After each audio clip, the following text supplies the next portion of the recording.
ওম সূর্যদেবায় নমঃ। জয় দেবাদিদেব মহাদেবের জয়। জয় দেবগুরু বৃহস্পতির জয়। নমস্কার বন্ধুগণ, আপনাদের সবাইকে আমাদের চ্যানেলে স্বাগত জানাই। কালপুরুষের রাশি চক্রের তৃতীয়তম রাশি হচ্ছে মিথুন রাশি। মিথুন রাশি এবং মিথুন লগ্নের উপাদান হচ্ছে বায়ু। মিথুন রাশির অধিপতি গ্রহ হচ্ছে স্বয়ং বুধ।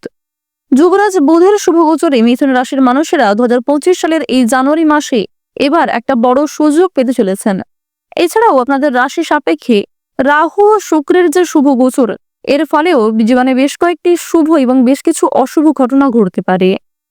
মিথুন রাশি ও মিথুন লগ্নের উপাদান যেহেতু বায়ু, তাই মিথুন রাশির মধ্যে কিছু বিশেষ চারিত্রিক বৈশিষ্ট্য লক্ষ্য করা যায়। আজকের ভিডিওটিতে আপনাদের জানিয়ে দেব যে 2025 সাল আপনাদের জন্য ঠিক কেমন ভাবে কাটতে চলেছে, কোন কোন ক্ষেত্রে আপনারা কতটা লাভবান হবেন এবং কোন কোন ক্ষেত্রে আপনাদের কতটা সতর্কতা অবলম্বন করে চলতে হবে। কারণ মিথুন রাশির সাপেক্ষে প্রত্যেকটা গ্রহ নক্ষত্র 2025 সালের এই জানুয়ারি মাসে খুবই উত্তম জায়গায় রয়েছে। ইতিমধ্যেই কিন্তু আমরা 2024 সালকে বিদায় জানিয়ে 2025 সালকে স্বাগত জানিয়েছি। তো বন্ধুগণ, 2025 সালের জানুয়ারি মাসটা কিন্তু অবশ্যই আপনাদের জন্য খুবই গুরুত্বপূর্ণ সময় হতে চলেছে। কারণ এই 2025 সালের জানুয়ারি মাস আপনাদের জন্য রাহুর যে শুভ গোচর এবং কেতুর যে পরিবর্তন, এর ফলে আপনারা অবশ্যই জীবনে উন্নতি লক্ষ্য করবেন। কিছু বিশেষ ক্ষেত্রে আপনাদের অনেকগুলি বিশেষ পরিবর্তন লক্ষ্য করা যাবে।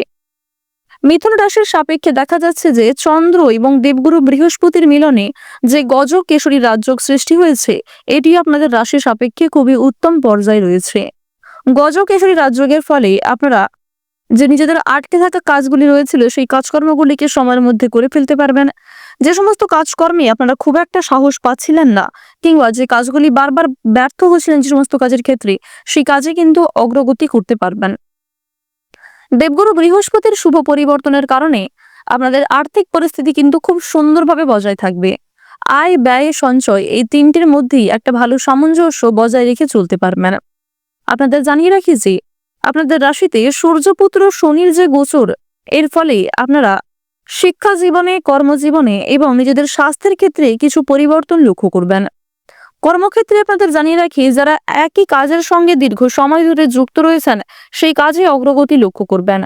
যারা পুরাতন ব্যবসায়ী রয়েছেন কিংবা যারা বহু পুরাতন চাকরিজীবী রয়েছেন, আপনাদের অভিজ্ঞতা এবং আপনাদের সুন্দর ব্যবহার, সুন্দর কথাবার্তা আপনাকে অনেকটাই জনপ্রিয় করে তুলবে এই জানুয়ারিতে।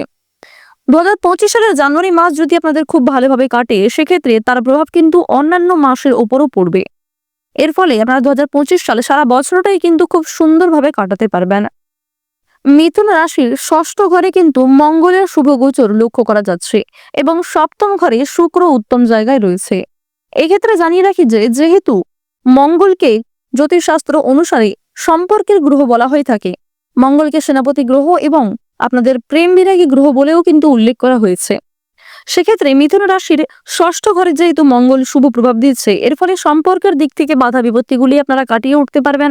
দাম্পত্য সম্পর্ক, আপনাদের প্রেম সম্পর্ক, পারিবারিক জীবন কিংবা বন্ধু মহলে যে মান সম্মান আপনি হারিয়ে ফেলেছিলেন, সেগুলি কিন্তু মঙ্গলের শুভ গোচরে ফিরে পাবেন। যারা আপনাকে ভুল বুঝেছিল, আপনি কিন্তু নিজেকে ঠিক প্রমাণ করতে পারবেন।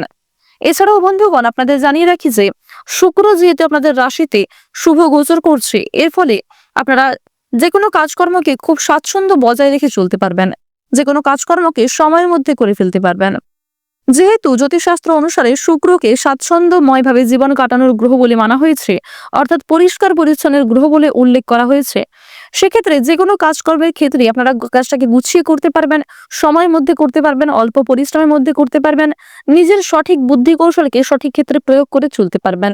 এর ফলেই কিন্তু আপনাদের যথেষ্ট উন্নতি দেখা যাচ্ছে। তো বন্ধুগণ, প্রত্যেকটা গ্রহ নক্ষত্রের কিন্তু আলাদা আলাদা কিছু বিশেষ গুণাগুণ রয়েছে। মিথুন রাশির ক্ষেত্রেও সেই গুণাগুণগুলি লক্ষ্য করা যাবে। যে সমস্ত গ্রহগতির গোচর মিথুন রাশির সাপেক্ষে উত্তম জায়গায় রয়েছে, সেক্ষেত্রে আপনারা কিন্তু শুভ পরিবর্তন লক্ষ্য করবেন। তবে যে সমস্ত গ্রহ নক্ষত্রের গোচর মিথুন রাশির সাপেক্ষে খুব একটা উত্তম জায়গায় নেই কিংবা খুব একটা দুর্বল জায়গায় নেই, সে সমস্ত ক্ষেত্রে কিন্তু মধ্যম পর্যায়ে আপনারা লাভ করবেন। যেমন দেবগুরু বৃহস্পতি আপনাদের রাশিতে মধ্যম পর্যায়ে থাকার কারণে আর্থিক পরিস্থিতিকে কিন্তু আপনারা খুব সুন্দরভাবে বজায় না রাখতে পারলেও মধ্যম গতিতে রাখতে পারবেন। আয়, ব্যয়, সঞ্চয় এই তিনটির মধ্যেই খুব সুন্দর একটা সমতা বজায় রেখে চলতে পারবেন। মাসের মধ্যভাগের কিছু সময়ে আপনারা অর্থ সঞ্চয় খুব বেশি করতে না পারলেও আয় ব্যয়ের মধ্যে একটা সামঞ্জস্য বজায় রাখতে পারবেন বৃহস্পতির জোরে। দেবগুরু বৃহস্পতি হলেন মা লক্ষ্মীর অত্যন্ত প্রিয়। মা লক্ষ্মীর প্রিয় হওয়ার ফলে দেবগুরু বৃহস্পতি ও মা লক্ষ্মীর কৃপা আশীর্বাদ মিথুন রাশির মানুষেরা সর্বোচ্চ পরিমাণে লাভ করতে চলেছেন। যথেষ্ট পরিমাণে যথেষ্ট কাজকর্মের ক্ষেত্রে আপনারা নিজেকে কিন্তু আপডেট রাখতে পারবেন। সূর্যের শুভ গোচর মিথুন রাশির সাপেক্ষে রয়েছে। বিশেষ করে আপনাদের রাশির অধিপতি বুধ এবং সূর্যের গোচরে যে বুধাদিত্য রাজ্য সৃষ্টি হয়েছে, এটি কিন্তু মিথুন রাশি এবং মিথুন লগ্নের মানুষদের জন্য যথেষ্ট গুরুত্বপূর্ণ। এর ফলে আপনাদের জানিয়ে রাখি, শিক্ষা জীবনে অগ্রগতি রয়েছে। বিশেষ করে আপনাদের জানিয়ে রাখি, যে সমস্ত শিক্ষার্থীরা কোনো গুরুত্বপূর্ণ সিদ্ধান্ত নিতে গিয়ে বারবার পিছপা হচ্ছিলেন, কিংবা কোনো ভালো সুযোগকে কাছে পেয়েও হাতের কাছে পেয়েও সেই সুযোগকে কাজে লাগাতে পারছিলেন না, তারা কিন্তু সেই সুযোগটাকে এবার কাজে লাগাতে পারবেন। কোনো অচেনা এবং মহৎ ব্যক্তির কাছ থেকে আপনারা যথেষ্ট পরিমাণে সুযোগ সুবিধাগুলি লাভ করবেন। তো বন্ধুগণ, যদি আপনি মিথুন রাশি কিংবা মিথুন লগ্নের জাতক জাতিকা হয়ে থাকেন, আপনাদের জানিয়ে রাখি যে গ্রহ নক্ষত্রের গোচর এবং আপনাদের চারিত্রিক বৈশিষ্ট্যের উপর ভিত্তি করে আজকের ভিডিওটিতে এমনই আরো অনেক গুরুত্বপূর্ণ তথ্য ধাপে ধাপে পর্যালোচনা করা হয়েছে, যার মাধ্যমে অবশ্যই আপনারা উপকৃত হবেন এবং কিছু মোটিভেশনাল কথাও উল্লেখ করা হয়েছে, যে ক্ষেত্রে আপনারা অনেকটা উপকৃত হবেন। এবং আপনাদের আরো একটি গুরুত্বপূর্ণ বিষয় প্রথমেই জানিয়ে দিই যে মিথুন রাশির মানুষেরা আপনারা অনেকেই এমন মন্তব্য করেছেন যে আপনাদের জীবনে শুধুই দুঃখ কষ্টে ভরা, আপনারা কখনোই সুখ অনুভব করতে পারেননি। তাদের উদ্দেশ্যে জানিয়ে রাখি, অবশ্যই আপনাদের জীবনে সুখ এসেছে এবং সেই সুখ আপনারা অবশ্যই অনুভব করেছেন। কারণ বন্ধুগণ, প্রত্যেক মানুষের জীবনে যেমন ভালো সময় আসে, ঠিক তেমনই খারাপ সময় আসে। আপনারা কিন্তু সর্বদা ভালো সময়ের তুলনায় খারাপ সময়টাকে বেশি গুরুত্ব দিয়ে থাকেন, যার কারণে আপনাদের এমনটা মনে হতে থাকে যে আপনাদের ভালো সময় নেই এবং খারাপ সময় বেশি। তো এক্ষেত্রে জানিয়ে রাখি যে খারাপ সময় থেকে আপনি যে বড় শিক্ষা লাভ করবেন, সেই শিক্ষা কিন্তু ভালো সময় থেকে পাওয়া সম্ভব নয়। খারাপ সময় আমাদের জীবনে খুব বড় শিক্ষা দিয়ে যায়। আপনি খারাপ সময় চিনতে পারবেন যে আপনার কোন কাজ করা উচিত, কোন কাজ করা উচিত নয়। আপনি নিজের ভুল ত্রুটিগুলিকে বুঝতে পারবেন। পাশাপাশি কে আপনার প্রকৃত বন্ধু, কে আপনার চিরশত্রু, সেই সম্পর্কেও আপনাদের এক প্রকার ধারণা তৈরি হতে থাকবে। তো অবশ্যই খারাপ সময় জীবনে আসাটাও জরুরি। খারাপ সময় থেকে যে বড় শিক্ষা আপনি লাভ করবেন, সেটি কিন্তু ভালো সময়ে ভালো কাজে লাগাতে পারবেন, যে ক্ষেত্রে আপনি জীবনে আরো অনেকটাই এগিয়ে যেতে পারবেন। সুতরাং অবশ্যই আপনারা ভালো সময়টাকে ভালো কাজে অতিবাহিত করুন এবং যে ক্ষেত্রে নিজেকে দুর্বল মনে করছেন, অবশ্যই সেক্ষেত্রে সাবধান থাকুন। পরিবেশ পরিস্থিতি বুঝে কাজকর্ম করুন। নিজের কথাবার্তা এবং ব্যবহারের উপর একটু বিশেষ নিয়ন্ত্রণ আনার চেষ্টা করুন। প্রত্যেকটা কাজকর্মের ক্ষেত্রে ভগবানকে স্মরণ করে চলুন। মন থেকে ভালোবেসে একবার কমেন্টে জয় সূর্যদেবের জয় অথবা ওম সূর্যদেবায় নমঃ লিখতে ভুল করবেন না। প্রথমত আপনাদের জানিয়ে রাখি, কেতু এবং বৃহস্পতির শুভ গোচরের কারণে আপনারা নিজেদের অর্থনৈতিক দিক এবং কর্মজীবনকে খুব সুন্দরভাবে বজায় রেখে চলতে পারবেন। বিশেষ করে কেতু এবং বুধের শুভ গোচরের কারণে আপনাদের যে কোনো কঠিন কাজ কিন্তু সময়ের মধ্যে সুসম্পন্ন হবে। কেতু এবং বুধের শুভ পরিবর্তনের কারণে অবশ্যই আপনারা জীবনে সময়ের তুলনায় যথেষ্ট পরিমাণে এগিয়ে থাকতে পারবেন। পারিবারিক জীবনে যে সমস্ত সমস্যাগুলি চলছিল, পারিবারিক জীবনে সম্পত্তি ভাগাভাগি, জমি ক্রয় বিক্রয়, বাসস্থান পরিবর্তন কিংবা ভাই বোনেদের মধ্যে যে মনোমালিন্যগুলি সৃষ্টি হয়েছিল, সেগুলি কিন্তু অনেকটাই দূরীভূত হতে চলেছে। অতিথির আনাগোনা পরিবারে কম বেশি থাকবে। ভাই বোনেদের মধ্যে সম্পর্ক যেমন কিছুটা উন্নতি ঘটবে, ঠিক তেমনই কিছু ক্ষেত্রে তৃতীয় ব্যক্তির কারণে ভাই বোনের সমস্যাও বাড়তে পারে। সুতরাং পারিবারিক ক্ষেত্রে আপনারা অন্যের বিষয়ে অতিরিক্ত মাথা ঘামাবেন না কিংবা অন্যকে পারিবারিক ক্ষেত্রে খুব বেশি গুরুত্ব দিতে যাবেন না। কেনাকাটা করার দিক থেকে সময়টা খুব ভালো হবে। বিশেষ করে ডিসেম্বর মাসে আপনারা সাশ্রয়ের সঙ্গে কিন্তু কেনাকাটা করতে পারবেন। আপনাদের জানিয়ে রাখি, যারা দীর্ঘ সময় ধরে কোনো দামি জিনিস কেনার পরিকল্পনা করছিলেন কিংবা একটা ভালো সুযোগ খুঁজছিলেন, সেই সুযোগ কিন্তু এই ডিসেম্বরের শুরুতেই আপনারা পেয়ে যেতে চলেছেন। বিশেষ করে ডিসেম্বরের শেষ সপ্তাহ এবং দ্বিতীয় সপ্তাহটা আপনাদের জন্য খুবই মূল্যবান ও কার্যকরী সময় হতে চলেছে, যা অবশ্যই আপনারা কাজে লাগাতে পারবেন। ডিসেম্বরে কিছু ভালো সুযোগ আপনারা পেয়ে যাবেন। সেটি কর্মক্ষেত্রে হতে পারে, পারিবারিক জীবনে হতে পারে, প্রেম সম্পর্কে হতে পারে কিংবা আরো অন্যান্য বিষয়ে। বেশ কিছু ভালো সুযোগ আপনারা ডিসেম্বরে পাবেন। তবে কিছু সুযোগকে কিন্তু হারিয়ে ফেলতে পারেন, অর্থাৎ কিছু সুযোগকে আপনি কাছে পেয়েও হাতছাড়া করে ফেলতে পারেন। এই বিষয়টি মাথায় রেখে আপনাকে চলতে হবে। রাস্তাঘাটে আপনাকে খুবই সাবধানে চলাফেরা করতে হবে। স্বাস্থ্যের প্রতি আপনারা একটু বিশেষ যত্নবান হওয়ার চেষ্টা করবেন। যারা পুরাতন রোগী রয়েছেন, অবশ্যই তারা একটু সতর্ক হয়ে চলবেন, কারণ রাহু আপনাদের রাশিতে মধ্যম পর্যায়ে থাকবে। আবার 18 ডিসেম্বরের পর থেকে রাহু কিন্তু আপনাদের রাশির সাপেক্ষে ধীরে ধীরে মজবুত হতে শুরু করবে। তবে রাহুর গোচর কিন্তু 18ই ডিসেম্বরের আগে পর্যন্ত খুব একটা গুরুত্বপূর্ণ জায়গায় থাকছে না। তো এই সময়টা আপনারা অবশ্যই নিজের পাশাপাশি আপনার মানুষদের স্বাস্থ্যের খেয়াল রাখার চেষ্টা করবেন। যেহেতু রাহুকে স্বাস্থ্যের গ্রহ বলে মানা হয়ে থাকে, তাই অবশ্যই রাহুর বিশেষ কৃপা দৃষ্টি আপনারা জীবনে পেয়ে যাবেন। আপনাদের মানসিক চাপ কিন্তু কম বেশি থাকবে, অতীত নিয়েও চিন্তা থাকবে। বিভিন্ন আটকে থাকা কাজগুলিকে সময়ের মধ্যে করতে পারবেন। কিছু গুরুত্বপূর্ণ কাজ হয়তো সময়ের মধ্যে সম্পূর্ণ নাও হতে পারে। কিছু গুরুত্ব এবং প্রয়োজনীয় কাজে আপনাকে প্রথম দিকে কিন্তু বিভিন্ন রকম বাধা বিপত্তির সম্মুখীন হতে হবে। সুতরাং আপনি যদি ধৈর্য ধরে থাকতে পারেন এবং নিজের প্রচেষ্টা রাখেন, নিজের উপর ভরসা রাখেন, অবশ্যই সেই কাজে সফলতা অর্জন করে চলতে পারবেন। কাজের সূত্রে পছন্দ অনুযায়ী জায়গায় ভ্রমণ হতে পারে। বন্ধুদের সঙ্গে কাছে পিঠে কোথাও যাত্রা করার দিকটাও বেশ ভালো হবে। এছাড়াও আরো অন্যান্য প্রিয় মানুষদের সঙ্গে দূরে কোথাও যাত্রা হওয়ার সম্ভাবনা রয়েছে। তবে কাজের সূত্রে ছাড়া অন্য অযথা ক্ষেত্রে দূরে কোথাও যাত্রা না করাই আপনাদের জন্য মঙ্গলজনক। আপনাদের জানিয়ে রাখি, যদি তাড়াহুড়ো করে কোনো রকম কাজকর্ম করতে যান কিংবা বিশেষ করে ডিসেম্বরের দ্বিতীয় সপ্তাহের দিকে যদি আপনারা কোনো ক্ষেত্রে খুব হঠকারিতার মাধ্যমে সিদ্ধান্ত নিয়ে ফেলেন, সেই সিদ্ধান্ত ভুল হতে পারে এবং পরক্ষণে আপনাকে যথেষ্ট পস্তাতে হতে পারে। সুতরাং অবশ্যই প্রত্যেকটা সময়কে প্রাধান্য দেওয়ার চেষ্টা করবেন। সন্তানদের কারণে মান সম্মান বৃদ্ধি কম বেশি রয়েছে, তবে কিছু ক্ষেত্রে দুশ্চিন্তাও থাকবে। কিছু ক্ষেত্রে সন্তানদের নিয়ে আপনাদের সামাজিক সমস্যা কিন্তু বাড়তে পারে। যারা বেরোজগার জাতক এবং জাতিকা রয়েছেন তাদের জন্য ডিসেম্বর মাসটা কিন্তু মধ্যমভাবে কাটবে, কারণ দেবগুরু বৃহস্পতি আপনাদের রাশিতে তুঙ্গে থাকলেও বুধের শুভ গোচর আপনারা কিন্তু একসঙ্গে পাবেন না। অর্থাৎ যখন বৃহস্পতি আপনাদের রাশিতে তুঙ্গে থাকবে তখন বুধ কিন্তু কিছুটা দুর্বল পর্যায়ে থাকবে। আবার ধীরে ধীরে বুধের গোচর যখন শক্তিশালী হবে তখন কিন্তু দেবগুরু বৃহস্পতি মধ্যম পর্যায়ে আসতে শুরু করবে। তো এক্ষেত্রে বেরোজগার জাতক জাতিকারা অবশ্যই একটু সাবধান থাকার চেষ্টা করবেন। প্রতারণামূলক ফাঁদে পা না দেওয়াই আপনাদের জন্য মঙ্গলজনক হবে। এছাড়াও চোখ বন্ধ করে কাউকে বিশ্বাস করা, নিজের গুরুত্বপূর্ণ কোনো কাজে অন্যের উপর অতিরিক্ত নির্ভরশীল হওয়া আপনাদের উচিত হবে না। কোনো বিষয়ে কাউকে কথা দেবেন না। নিজের দুর্বল বিষয় কিংবা গোপন বিষয়গুলি নিজের মধ্যেই রাখার চেষ্টা করবেন। কারোর সঙ্গে খুব বেশি বন্ধুত্ব সুলভ আচরণ করলে সমস্যা কিন্তু বাড়বে। আপনারা যারা শিক্ষার্থী রয়েছেন, শিক্ষার্থীদের জন্য কিন্তু সময়টা মধ্যমভাবে কাটবে। শিক্ষাক্ষেত্রে আপনারা মিশ্র ফলাফল লাভ করবেন।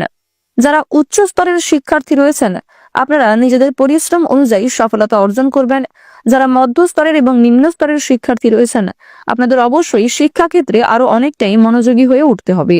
বিভিন্ন শিক্ষা প্রতিষ্ঠান থেকে আপনারা কিছু ভালো সুযোগ সুবিধা লাভ করতে চলেছেন। পাড়া প্রতিবেশীদের কাছ থেকে কম বেশি ভালো সুযোগ আপনারা পাবেন। আত্মীয় স্বজনদের কাছ থেকে কিছু ভালো সুযোগ সুবিধাও পেতে চলেছেন। যারা নাচ, গান, অভিনয়, খেলাধুলো এই সমস্ত বিনোদনমূলক কাজের ক্ষেত্রে কম বেশি এগিয়ে রয়েছেন তাদের জন্য সময়টা খুবই অনুকূলভাবে থাকবে। আপনারা যারা গাড়ি চালক রয়েছেন, গাড়ি চালকদের জন্য সময়টা ভালো হবে। যারা কৃষিজীবী রয়েছেন কৃষি ক্ষেত্রেও কিন্তু যথেষ্ট এগিয়ে থাকতে পারবেন। সেলাইয়ের কাজকর্ম করতে পারেন। যারা চিকিৎসক রয়েছেন চিকিৎসকদের জন্য সময়টা ভালো হবে। বন্ধুগণ, আপনারা যারা আইনজীবী রয়েছেন আইনি ক্ষেত্রে অবশ্যই আপনারা একটু সাবধান থাকার চেষ্টা করুন। যারা গয়না ব্যবসায়ী রয়েছেন তাদের প্রতিযোগিতা কিন্তু অনেকটাই বাড়তে চলেছে। ব্যবসাপাতির ক্ষেত্রে কম বেশি লাভ রয়েছে। আপনি আপনার সুন্দর ব্যবহার, সুন্দর বাকপটুকতা এবং সঠিক ক্ষেত্রে নিজের বুদ্ধি কৌশলকে প্রয়োগ করে জীবনে এগিয়ে থাকতে পারবেন। কিছু ক্ষেত্রে সমস্যা বাড়বে। অনেকেই কিন্তু আপনাকে দুর্বল করার চেষ্টা করতে পারে। কিছু প্রিয় মানুষের কারণেই সমস্যায় পড়তে পারেন। অবশ্যই এক্ষেত্রে সাবধানতা অবলম্বন করে চলা প্রয়োজন। কর্মক্ষেত্রে বিভিন্ন তর্ক বিতর্ক, বিভিন্ন আইনি সমস্যাগুলিকে আপনারা কাটিয়ে উঠতে পারবেন। কোর্ট কাচারি সম্পর্কিত মামলায় কিন্তু নতুন করে জড়িয়ে পড়ার সম্ভাবনা দেখা যাচ্ছে। অবশ্যই সাবধান থাকুন, অন্যের ঝামেলায় অতিরিক্ত মাথা ঘামাতে যাবেন না। আপনাদের প্রেম সম্পর্কে কিন্তু অগ্রগতি দেখা যাচ্ছে। যারা দীর্ঘ সময় ধরে প্রেম সম্পর্কে জড়িয়ে রয়েছেন তাদের পারিবারিক স্বীকৃতি মিলতে চলেছে। আপনারা যারা বিবাহিত জাতক জাতিকা রয়েছেন দাম্পত্য জীবনে বিভিন্ন সমস্যাগুলিকে কিন্তু কাটিয়ে উঠতে পারবেন। একে অপরের সহযোগিতা নিয়ে কঠিন সমস্যাগুলিকে কিন্তু অনেকটাই দূর করতে পারবেন। অনেক ক্ষেত্রে আপনাদের যেমন লাভ রয়েছে ঠিক তেমনই এই ডিসেম্বরে কিছু ক্ষেত্রে আপনাদের মারাত্মকভাবে সাবধান থাকতে হবে, কারণ হঠাৎ করেই কিছু বড় বিপদ আপনাদের সম্মুখীন হতে পারে। সুতরাং প্রত্যেক পরিস্থিতিতে নিজেকে ঠিক রাখার চেষ্টা করুন। মানসিক দিক থেকে ঠিক থাকুন এবং যতটা সম্ভব নিজের বেস্ট পারফরমেন্স দিয়ে প্রত্যেকটা কাজকর্ম করুন।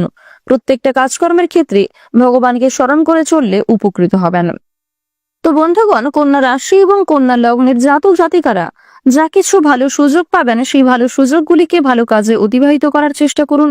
যে ক্ষেত্রে নিজেকে দুর্বল বলে মনে করছেন সেক্ষেত্রে সাবধান থাকুন। কন্যা রাশির সাপেক্ষে অনলাইন ব্যবসায়ীরা কিন্তু যথেষ্ট পরিমাণে উপকৃত হবেন। অনলাইনে বিভিন্ন কাজকর্মে কিন্তু এগিয়ে থাকতে পারবেন। যারা ট্রেডিং করতে ভালোবাসেন কিংবা শেয়ার মার্কেট, মিউচুয়াল ফান্ড এই সমস্ত কাজের ক্ষেত্রে কম বেশি ইনভেস্ট করতে চাইছেন, তাদের জন্য সময়টা ভালো হবে। তবে কোনো ক্ষেত্রে বেশি বিনিয়োগ করে বেশি অর্থ প্রাপ্তি করতে চাইলে একাধিক পথে অর্থ উপার্জন করতে গেলে কিন্তু আপনাদের সমস্যা বাড়বে।